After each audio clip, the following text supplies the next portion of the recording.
you just need to go on your ribbon at the top and choose slideshow. Now under here you've got the setup options. One of them's to record your slideshow. Now when you do this, you can either choose to record from the beginning or you can record from the current slide. If you're going to do like a full presentation, it's probably better to record from the beginning.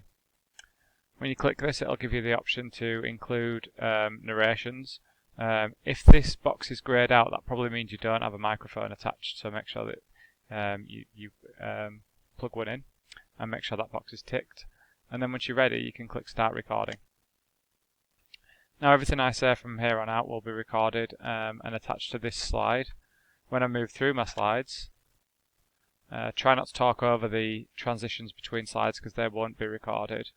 You can also, if you want to take a break, you can pause the recording. You know, go make yourself a cup of tea or whatever, and then once you're ready, you can resume the recording. And now everything I say will be recorded again. When you're finished, you can just click the little cross at the top, and that'll stop the recording. Now you'll see that on every slide I've got this little icon here where I can listen to the playback for each of the slides that I've done, and I can remove the recordings for those if I want just by deleting them, or then I can re-record over the top if that's what I want to do.